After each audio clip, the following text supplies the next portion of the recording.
एक अंकल खड़े हुए थे कार के बाहर, तो ओल्ड एज के थे। उनसे मैंने पूछा कि मुझे इस तरह लाहौर जाना है। मैंने उनको कहा इमरजेंसी हो गई है, मेरे जो है ना बहुत रिलेटिव्स बीमार है वहाँ पे बहुत सीरियस, तो मुझे वहाँ जाना है। थोड़ी इसने कहा कि मैं वापस वगैरह भिजवा देता हूँ, तो मेरे घर वाले परेशान होंगे, तो मैं अच्छा, ये बात ज़हीर ने आपको कही कि वापस आपको भिजवा जी दिए? आपके घर वाले परेशान होंगे, मैं भिजवा देता हूँ। तो मैं ना इमोशनल हो गई, रोना शुरू हो गई वहीं। कौन सी कज़न है जिनकी आपकी हम उम्र एज हैं? एक मेरी खाला है जिनकी शादी मेरी मामा की शादी के साथ ही हुई है उसी दिन। ठीक है। तो उनका जो सबसे बड़ा बेटा है ना वो मेरी उम्र का है। मैं दोबारा कराची नहीं जाना चाह रही। क्यों नहीं जाना चाहती आप? मेरी और ज़हीर की जो जान को ख़तरा है बहुत ज़्यादा, हमें थ्रेट्स भी मिल रहे हैं, तो मैं इसलिए कराची नहीं जाना चाह रही। उस वक्त उन्होंने ये कहा था कि तुम जज को जाके कह दो कि तुम्हें हमारे साथ जाना है।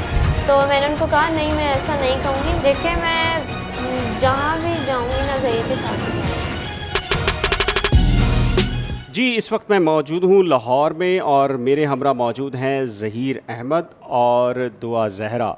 तो उनसे पूछते हैं कि ये पूरी कहानी कैसे शुरू हुई और अब तक उन्होंने क्या इस जो केसेस थे उनमें क्या सफ़र किया और उनका जो मुस्तकबिल के हवाले से क्या कहना है। तो सबसे पहले दुआ ज़हरा आपसे पूछेंगे, ज़हीर की तरफ भी आएंगे और ज़हीर से भी पूछेंगे कि उन्होंने उनके क्या आगे के प्लान हैं और क्या जो आपके वालिद ने केसेस दाखिल कर रखे हैं तो इनके बारे में इनकी राय क्या है। तो सबसे पहले जो लोगों का एक कहना ये है कि आप किस दिन आई और वहाँ पर किस वक्त आप टैक्सी मिली आपको और फिर उसके बाद आप जो है वो पंजाब यूनिवर्सिटी पहुँची, तो इसके बारे में थोड़ा सा क्लियर करें, लोग कंफ्यूज क्यों हैं? जी मैं 16 अप्रैल को घर से निकली थी। 10:30-11 बजे का टाइम था। सुबह 10:30 बजे? जी सुबह 10:30-11 बजे का टाइम था। मैं घर से निकल के अपने रोड पे गई, रोड से जाके मैंने रिक्शा लिया।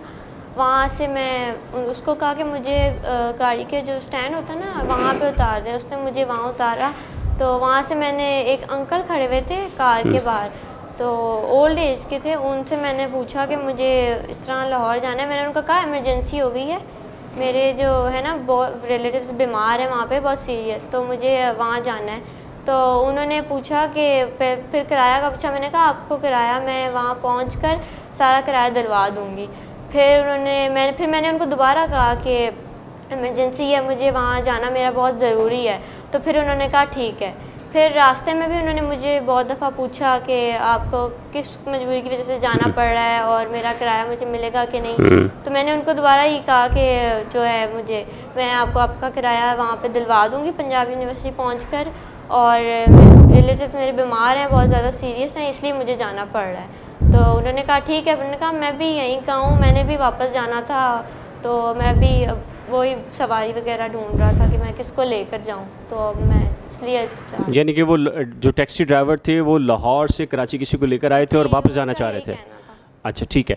तो फिर अब बताएं कि आप पंजाब यूनिवर्सिटी किस वक्त पहुंची और क्या हुआ वहाँ पर? मैं नेक्स्ट डे 17 अप्रैल को पंजाब यूनिवर्सिटी पहुंची, तकरीबन 8-9 बजे के सुबह 8-9 बजे। वो तो एतवार का रोज़ था जी। अच्छा ज़हीर ये बताएं कि यूनिवर्सिटी आपकी पंजाब यूनिवर्सिटी एतवार को कैसे खुलती है, इसके बारे में मैं कोशिश करूंगा कि पंजाब यूनिवर्सिटी भी जाकर लोगों से पूछूं। आप बताएं, आपकी वालदा वहाँ की एम्प्लॉय हैं, भाई वहाँ के एम्प्लॉय हैं, तो ये क्या कहानी है? फिर दुआ की तरफ वापस आएंगे। ऐसा नहीं है कि पंजाब यूनिवर्सिटी कम्प्लीटली क्लोज़ होती है। संडे वाले दिन लोग होते हैं वहाँ पे, स्टूडेंट्स भी होते हैं जिनके थीसिस वगैरह होते हैं, वो प्रिपरेशन के लिए वहाँ पे मौजूद होते हैं, तो वहाँ पे होते हैं लोग मौजूद।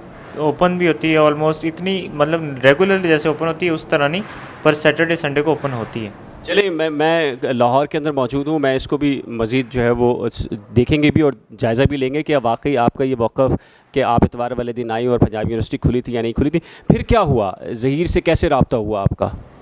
जी मुझे इनका सिर्फ नंबर याद था, एड्रेस इनका नहीं पता था। मैं जब वहाँ पहुँची तो मैंने देखा कि 3-4 लड़कियाँ थी, वो बैठी हुई थी एक कॉर्नर में ना बैठी हुई थी। तो मैं उनके पास गई, मैंने उनसे पूछा कि मुझे कॉल करनी है, क्या आप मुझे कॉल करने देंगी, मुझे ना एड्रेस नहीं पता, तो मुझे कॉल करनी है। तो उन्होंने फिर मुझे बोला कि डायल करो नंबर। मैंने डायल किया तो उन्होंने पहले बात की इससे कि जो एक बाजी आई हुई है इस तरह कराची से, उन्होंने जो है आपसे बात करें। तो फिर मैंने इससे बात की कि मैं इस तरह यहाँ आई हुई हूँ तो मैं इधर खड़ी में पंजाबी यूनिवर्सिटी में, तो माओ, तो ये फिर वहाँ आया था। अच्छा, तो फिर उसके बाद आप आगे निकाह हुआ आपका, उसका थोड़ा सा बताएं, किससे किससे निकाह हुआ आपका? जी, फिर हम जब ये सब हुआ, ये आया ना, उसके बाद ये थोड़ा हैरान हो गया कि मैं इस तरह कैसे अकेले आ गई हूँ। तो इसने मुझसे पूछा भी कि तुम घर पे बता के आई हो। मैंने कहा मैं लेटर लिख कर आई हूँ।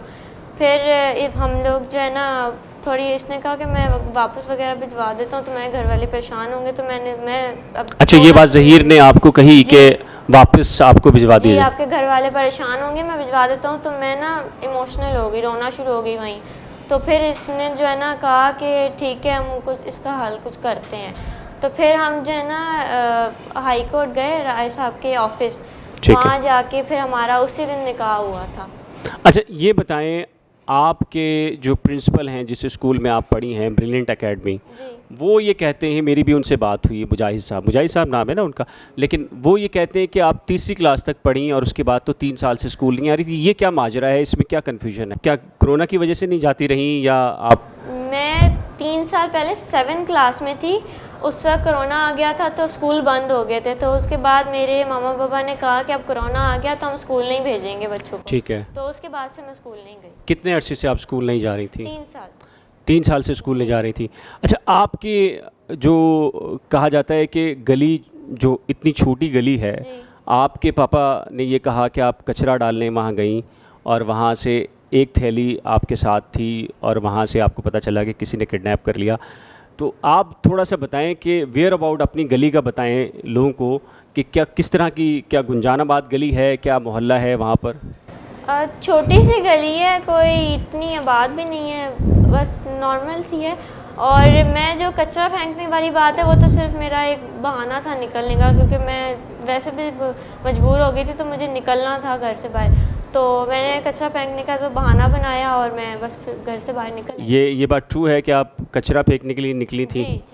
तो फिर वहाँ से रिक्शा आपको फ़ौरन मिल गया था या कुछ? नहीं, आगे रोड पे जाके मैंने थोड़ा देखा तो वहाँ पे रिक्शे खड़े हुए थे। एक से पहले पूछा तो उन्होंने कहा नहीं, तो फिर दूसरे के पास गई तो फिर वो मुझे ले गए थे। अच्छा, आपके वालिद एक के बाद एक केस आपके वालिद कर रहे हैं, आप सिंध हाई कोर्ट में ही प्रोड्यूस हो गई हैं, फिर लाहौर हाई कोर्ट के अंदर भी हो गई हैं, अब नया एक केस और आ गया है जो जुडिशल मजिस्ट्रेट ने आपकी उम्र के बारे में कह दिया।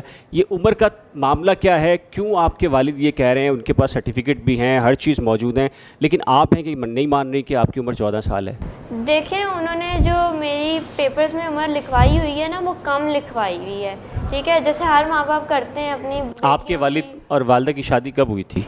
मेरे वालिद और वालदा की शादी 2005 में वो कह रहे हैं। 2005 में ही हुई थी। तो आपकी पैदाइश 2006। तो वो तो 2008 कह रहे हैं। उन्होंने कम लिखवाई हुई है ना, मैं वही कह रही हूँ कि अक्सर माँ बाप करते हैं अपनी बेटियों की उम्र, या लड़कों की भी कम लिखवाते हैं, उनकी शादियों का और जॉब का मसला होता है। अच्छा, और भी कज़न हैं आपके जिनकी उम्रें आपके बिल्कुल बराबर हैं? कौन हैं? थोड़ा सा बताएं, थोड़ा सा उनके बारे में। तो कौन से कज़न हैं जिनकी आपकी हम उम्र एज हैं? एक मेरी खाला है जिनकी शादी मेरी मामा की शादी के साथ ही हुई है, उसी दिन। अच्छा, सगी खाला आपकी? जी जी, ठीक है। तो उनका जो सबसे बड़ा बेटा है ना, वो मेरी उम्र का है। क्या नाम है उनका? उसका नाम है आले मोहम्मद। अच्छा, तो वो आपकी एज का है? जी, वो भी 16 साल का है। वो भी 16 साल का है। आप भी कह रही हैं कि 16 साल की हैं। अच्छा दुआ, आपके वालिद मोहतरम ने एक बार फिर अदालत से रुजू किया है कि आपका मेडिकल करवाया जाए, और फिर सब लोग ये कह रहे हैं, मुख्तलिफ यूट्यूबर्स भी कह रहे हैं, कोर्ट ने भी कह दिया है कि आपका मेडिकल हो, तो इसका मतलब है आपको कराची वापस ले जाया जाएगा। तो क्या कहेंगी इसके ऊपर? देखिए, मेरा मेडिकल सिंध हाई कोर्ट में हो चुका है और मैं दोबारा कराची नहीं जाना चाह रही। क्यों नहीं जाना चाहती आप? मेरी और ज़हीर की जो जान को ख़तरा है बहुत ज़्यादा, हमें थ्रेट्स भी मिल रहे हैं, तो मैं इसलिए कराची नहीं जाना चाह रही। किस नौयत के थ्रेट्स हैं? क्यों? इससे पहले भी तो आप गई हैं वहाँ पर? पहले भी गई हैं और तब भी हमें थ्रेट्स थे, और अभी भी बहुत ज़्यादा थ्रेट्स हैं, मिल रहे हैं हमें थ्रेट्स कि हमें जान से मार दिया जाएगा। अच्छा, ये थ्रेट्स आपको दिए जा रहे हैं। अच्छा ज़हीर, थोड़ा सा अपने बारे में बताएं। लोगों का अभी आपके जो मैट्रिक और इंटर की डिग्री है उसके ऊपर बड़े एतराज़ आया है, तो क्या वाकई आपने जो आपकी डिग्री है वो जाली है? मेरी कोई डिग्री जाली नहीं है। मेरा आप रिकॉर्ड चेक कर सकते हैं, Punjab university laboratory high school से मैंने मैट्रिक किया है A+ ग्रेड्स के साथ। और वहाँ से भी आप जाके टीचर से, प्रिंसिपल से, सबसे पूछ सकते हैं। मेरा सारा रिकॉर्ड वहाँ मौजूद है। उसके बाद पंजाब कॉलेज रायवेंड कैंपस और पंजाब कॉलेज जौहर टाउन कैंपस से मैंने एफएससी प्री मेडिकल कंप्लीट किया। वहाँ से भी आप सारा रिकॉर्ड मेरा ले सकते हैं। और बाकी इसमें जाली वाला तो कोई ऐसा मसला है ही नहीं। या आप 22 लाहौर से भी कंफर्म कर सकते हैं, वहाँ जाके मेरा सारा डेटा वहाँ मौजूद है। दुआ, आपके नज़दीक, बहुत सारे लोगों के नज़दीक आपके पेरेंट्स केसेस कर रहे हैं एक के बाद एक, ऐन मुमकिन आप ये समझती हो कि वो गलत कर रहे हैं, लेकिन वो आपकी मोहब्बत के लिए कर रहे हैं, आपकी तहफ़्फ़ुज़ के लिए कर रहे हैं, तो उन्हें क्या कहेंगी, क्या पैगाम देंगी आप? मैं उनसे ये कहूँगी कि मैं मानती हूँ मुझसे गलती हुई है और वो मुझसे बड़े हैं, मुझे माफ़ कर दें, हमारी गलती को माफ़ कर दें और हमें एक्सेप्ट कर लें। मेरी जितनी रिस्पेक्ट वो मुझे देते हैं इतनी वो मेरे शौहर को भी दें और हम दोनों को एक्सेप्ट कर लें। अच्छा, ये बात शायद आपने सिंध हाई कोर्ट में, जो हाई कोर्ट के जज के चैम्बर में भी कही थी, तो उस वक्त क्या बात हुई थी आपकी?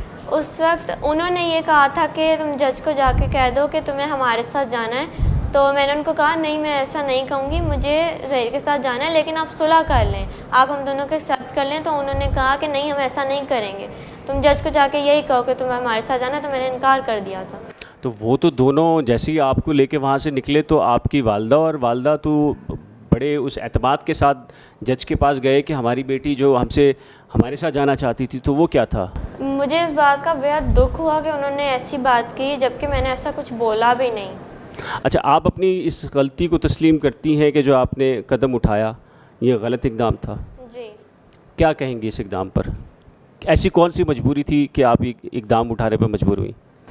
मेरी मजबूरी ये थी कि उन्होंने घर में एक लड़का रखा हुआ था, मेरा कज़न, जिससे मेरी शादी की वो बात कर रहे थे, जिसमें मेरी मर्ज़ी नहीं थी। ये बात तो आपके वालिद ने कुरान सर पे उठाकर कह दिए कि ऐसा कुछ भी नहीं था। लेकिन वो रह रहा था और वो उस बारे में सोच रहे थे, शादी की शॉपिंग वगैरह कर रहे थे। और उन्होंने फिर जो है वो, मैं जब इसकी बात की उन्होंने कहा कि हम तुम्हारी मर्ज़ी से शादी नहीं करेंगे, और उनसे शादी तय कर रहे थे और उसमें मेरी मर्ज़ी बिल्कुल नहीं थी। तो मैं मजबूर हो गई बहुत ज़्यादा और मेरे पास सिर्फ 2 ही ऑप्शन थे, या तो खुशखुशी या फिर इसके साथ शादी। तो मैंने फिर ये शादी का ऑप्शन चूज़ किया। तो इससे पहले ज़हीर के बारे में आपने अपनी फैमिली को बताया था? जी, मैंने बताया था। तो हम जो मीडिया वाले आपके वालिद से पूछते हैं तो वो कह रहे हैं कि नहीं, हमारी बेटी ने तो कभी जिक्र भी नहीं किया, तो वो फिर क्या है? देखिए, मुझे ये नहीं पता कि वो क्यों ऐसा कर रहे हैं, मगर मैंने उनको कई दफ़ा इसके बारे में पहले भी बताया है। अच्छा, जस्टिस मोहम्मद अली मज़हर की अदालत या सुप्रीम कोर्ट के अंदर भी आपके वालिद पेश हुए, तो जजीज़ ने भी आपके वालिद को यही कहा कि आपके पास ऑप्शंस ख़त्म हो गए हैं, या सुलह सफ़ाई की तरफ या कोई और ऑप्शन मांगे। और उन्होंने कहा कि सुप्रीम कोर्ट में भी अगर हम दुआ ज़हरा को बुला लें और आपकी अलहदा मुलाकात भी करवा दें, तो उसके बाद भी अगर दुआ ज़हरा नहीं मानी तो फिर क्या होगा? अगर आप दोबारा मेडिकल हो जाता है आपका, अगर आपकी उम्र 14 साल निकलती है, तो फिर उसके बाद क्या आप अपने वालिदैन के पास जाएंगी, क्या करेंगी? इसलिए कि आपके वालिद तो ये कह रहे हैं कि मुझे अपनी बेटी चाहिए किसी भी सूरत में, तो आप फिर क्या करेंगी आप? देखिए, पहली बात तो मुझे कराची जाना ही नहीं है, और दूसरी चीज़ कि मेरा पहले ही मेडिकल हो चुका है और वो बिल्कुल सही है, और तीसरी ये कि मुझे उनके पास नहीं जाना। फिर दूसरा ऑप्शन तो आपके पास ये होगा, जैसे कि जस्टिस मुनीब अख्तर ने कहा कि ऐन मुमकिन है कि अगर आपकी उम्र का कोई डिस्प्यूट निकल आए तो आपको फिर किसी शेल्टर होम भेज दिया जाए, तो फिर ऐसी सूरत में फिर आप क्या करेंगी? आपके पास क्या ऑप्शन होगा? देखिए, मैं जहाँ भी जाऊँगी ना, ज़हीर के साथ ही जाऊँगी। नाज़रीन, आपने जैसे कि सुना, ये गुफ्तगू यहाँ पर हुई, इसका बुनियादी मकसद इन दोनों बच्चों की जानिब से उठाया गया जो इक़दाम है उसकी हमायत करना मकसूद नहीं था। माशरे के अंदर हमेशा से चंद एक ऐसे वाक़यात एक्सेप्शनल होते हैं जिनके लिए एक्सेप्शनल रास्तों को निकाला जाता है। बच्चों ने अपनी गलती को तस्लीम किया है और वो अपने बुज़ुर्गों से ये उम्मीद रख रहे हैं कि वो सिला रहमी का मामला करेंगे।